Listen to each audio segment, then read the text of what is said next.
नमस्कार मित्रों आज आपको हम बाबा रामदेव जी के माघ महीने में किस प्रकार बाबा का भजन करें, किस प्रकार उनका मंत्र जाप करें ताकि हमें सिद्धि खड़ी हो, हमारे पास कृपा हो, हम किसी को आशीर्वाद दें या किसी को बाबा के नाम से विभूति दे दो, उससे राहत मिले। तो माघ और भाद्रपद जो महीना होता है बाबा का, ये महीने बाबा के विशेष होते हैं।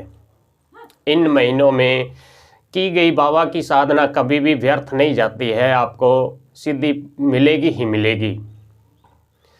और धनी बाबा रामदेव जी तो कलयुग के एक ऐसे देवता है जो सबसे जल्दी प्रसन्न होते हैं अपने भक्त पर और सबसे जल्दी उनकी मनोकामना भी पूरी करते हैं।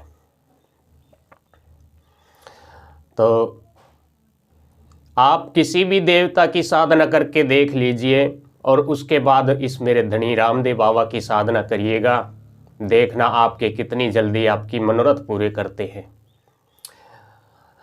कलयुग में ये पूर्ण परमेश्वर 16 कलाओं के साथ भगवान विष्णु के अवतारी है, कृष्ण भगवान के अवतारी है, और जो इनकी शरण में रहता है उन्हें कभी भी दुख तकलीफ आती नहीं है।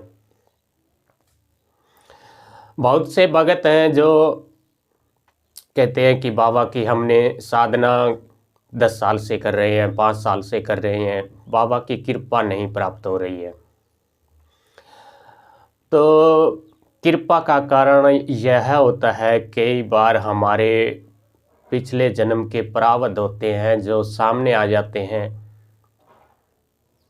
और जो बाबा का भगत होता है उन्हें एक बार तो तकलीफ ज़्यादा आती ही आती है। जो साधना करते हैं, धनी इस रामदेव बाबा की पूजा करते हैं, कारण यह है कि आपके पिछले जन्म के या इस जन्म के जो भी जाने अनजाने में पाप किए होते हैं तो उन्हें भोगना ही पड़ता है। तो धनी बाबा करते हैं क्या है कि उन पापों को जल्दी जल्दी निपटाने की कोशिश करते हैं। अपने भक्त को कहते हैं तो जल्दी जल्दी इनको ख़त्म कर दे, जो भी आपका पिछला कर्ज है उसको चुकता कर दे जल्दी जल्दी, ताकि आगे की जीवन आपका अच्छा हो और आगे आप मेरे दरबार में पहुँचे, मेरे उस धाम में पहुँचे तो आप बिल्कुल निष्पाप होके पहुँचे, आपके ऊपर किसी का कोई भी कर्ज न रहे। तो मित्रों, बाबा की आप साधना करते हैं, पहली बात तो आपको गुरु बनाना चाहिए। बिना गुरु आप साधना करेंगे तो आपको कोई फल नहीं मिलता है।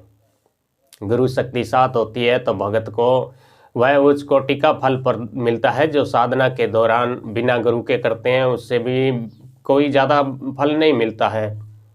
गुरु बनाने के बाद उच्च कोटि का फल प्राप्त होता है। नंबर 2, गुरु बनाएंगे, गुरु बनाने के बाद आप कोई भी दान पुण्य करते हैं, किसी कन्या का दान करते हैं, कन्यादान करते हैं, या किसी भंडारे में आप दान करते हैं, किसी मंदिर में देते हैं, किसी गौशाला में दान करते हैं, तो आपका दान पुण्य है वो लिखने लगेगा, आपके खाते में जुड़ने लगेगा, आपको फल प्राप्त होगा। और गुरु के बिना दान का भी फल शून्य मिलता है, उतना फल नहीं मिलता है। गुरु बना सकते हैं, आपके नज़दीक में जो भी कोई मंदिर में पुजारी हो उसे गुरु बनाइए। बाबा का पुजारी हो उसे भी मंदिर में जब पूजा करता हो धनी की, या कोई नज़दीक आपके बाबा को भगत हो, उन्हें गुरु बना सकते हैं, हमसे गुरु दीक्षा ले सकते हैं। तो गुरु दीक्षा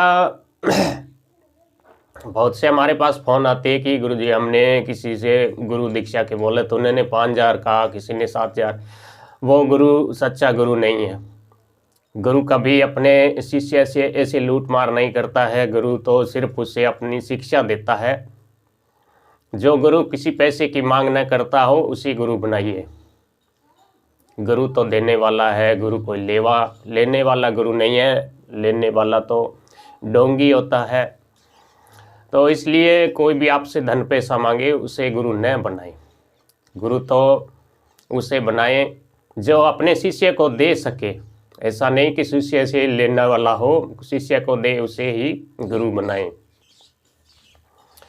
और बाबा की साधना के लिए ये अभी बहुत ही पवित्र दिन चल रहे हैं। आप व्रत नहीं रख सकते हैं या अन्य कोई बाबा के ज़्यादा बड़ा विधान नहीं कर सकते, तो आप मंत्र लीजिए अपने गुरु से बाबा का, और रोजाना सुबह 5 माला 7 माला 8 माला जप करें, शाम को 8 माला 5 माला 7 माला 11 माला 21 माला जप करें। तो जैसे जैसे आपकी जप साधना होगी तो आपकी अंतरात्मा शुद्ध होगी और आपको कृपा धनी की मिलनी शुरू हो जाएगी। और जब भी बाबा का मंत्र जाप करें, धनी का उस मंत्र का जाप करें, तो आप अपने ध्यान को मंत्र अपने मानसिक में जपना है, आंखें बंद रखनी है मंत्र जाप के दौरान, और मंत्र जाप करें तो अपना ध्यान यहाँ आंखों के बीच में लगाएं और यहाँ ध्यान पर यह है, आप देखें कि यहाँ मेरे बाबा रामदेव जी विराजमान हैं, मैं उनके साक्षात यहाँ दर्शन कर रहा हूँ। इस प्रकार का आप मंत्र जाप के दौरान ध्यान करेंगे तो आपको उच्च कोटि की सिद्धि प्राप्त होगी।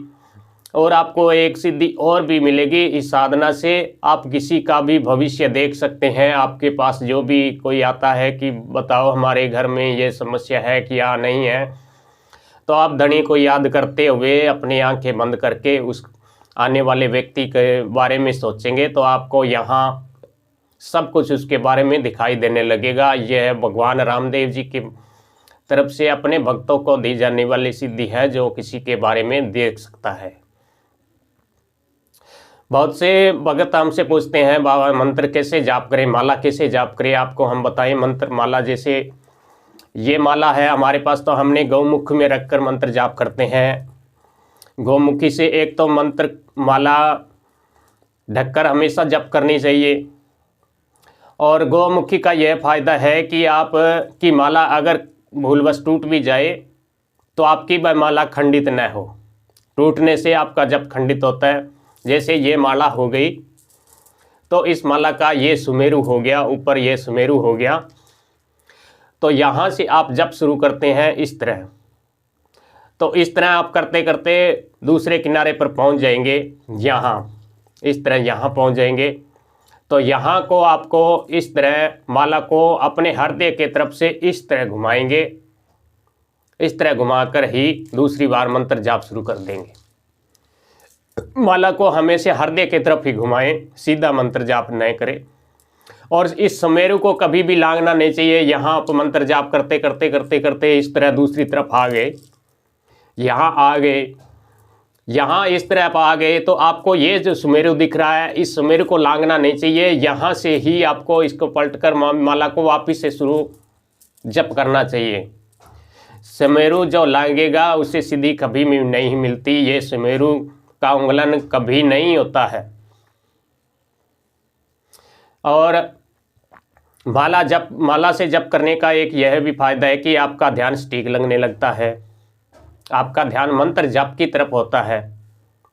और ज़्यादातर साधकों का भगवान की भक्ति करते समय मन ज़्यादा भटकता है, मन चंचल है, मन का काम ही भटकाव है। मन का काम ही है कि यह जो है मनुष्य, ये जो साधक है, ये मेरे कहे अनुसार चले, न कि मैं इसके कहने अनुसार चलूं। तो इसलिए वह मन है जो उस साधक को अपने अनुसार ढालने की कोशिश करता है। तो साधक जिद करके बैठा रहता है, फिर भी उसका मन भटकता रहता है।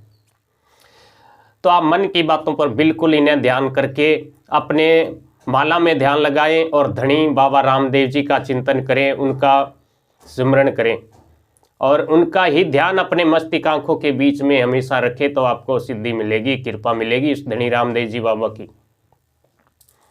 आप बाबा रामदेव जी के सेवक हैं, साधना करते हैं, तो एक बार उन्हें से जरूर जाकर आए। उसके तो पैदल जाएं, अगर आप पैदल न जा पाते हैं तो बस पर ही जाएं। बस पर ही जाएं तो डाली बाई जो जाड़ वृक्ष से जहाँ डाली बाई का प्रादुर्भाव हुआ था, वहीं से आप पैदल जरूर धनी के दरबार तक जाएं। और जितना भी हो सके आप आपके धनी के यात्री हो उनकी सहायता करें, उन्हें कुछ खाने पीने के दो। जो भी आपके पैदल यात्री आपको जाते हुए मिले तो उन्हें खाने पीने की वस्तुएं भेंट करते रहने चाहिए। जिससे धनी की कृपा मिलेगी, क्योंकि बाबा के सेवक है, बाबा के भक्त है, उनकी जो भी साधन सहायता करता है तो भगवान रामदेव जी बाबा उस पर प्रसन्न होते हैं।